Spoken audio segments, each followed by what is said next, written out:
Élu entrepreneur de l'année 2016 pour la Suisse par EY, Olivier Brouran, ingénieur diplômé en 96 du département informatique de l'INSA Lyon, est à la tête d'une société qu'il a créée il y a bientôt 10 ans et qui lui ressemble, Amaris. Notre métier, c'est le conseil et l'ingénierie en technologie. Donc qu'est-ce qu'on va faire? On va aider nos clients, qui sont des grands comptes mondiaux, dans la réalisation de leurs projets à caractère technologique, que ce soit sur de l'informatique, de l'électronique, de la mécanique, des sciences de l'ingénieur de façon générale, de la biotechnologie ou des télécommunications. On a eu la chance d'écrire une histoire entrepreneuriale assez hors norme, qui nous a amené aujourd'hui à avoir un groupe qui couvre un peu plus de 50 pays avec 2600 personnes.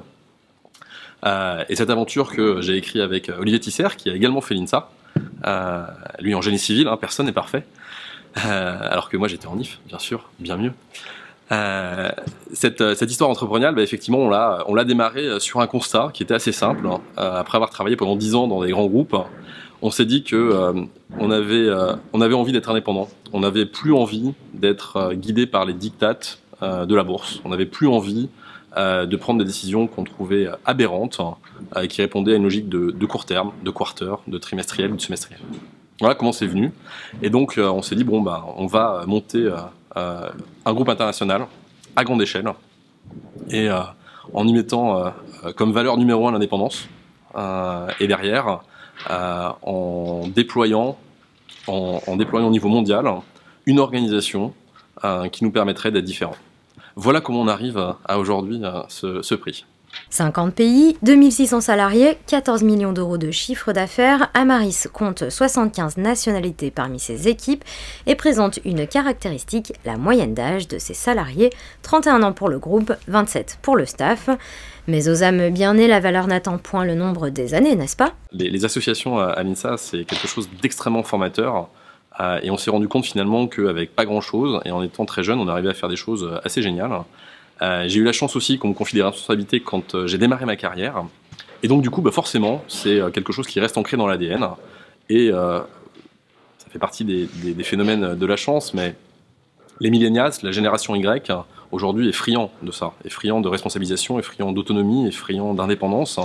Et finalement, l'écosystème qu'on a mis en place chez nous, cette organisation dans le groupe, correspond à ce qu'attendent cette génération. Et quel message pourriez-vous adresser aux élèves ingénieurs de l'INSA qui s'interrogent sur leur formation et leur avenir professionnel? Alors, qu'est-ce que je pourrais dire à des étudiants? Il y a deux choses qui vont probablement, l'une pas vous étonner, l'une vous étonner. La première, c'est faites de l'associatif. C'est la meilleure école qui soit pour apprendre ce que c'est qu'une entreprise, une gestion.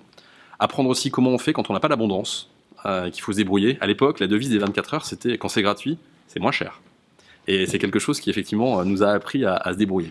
Ça, c'est le premier message. Le deuxième message, aujourd'hui, on doit avoir à peu près 60% des gens qui sortent de l'école qui ont envie d'être entrepreneurs. Malheureusement, ça n'est pas pour tout le monde.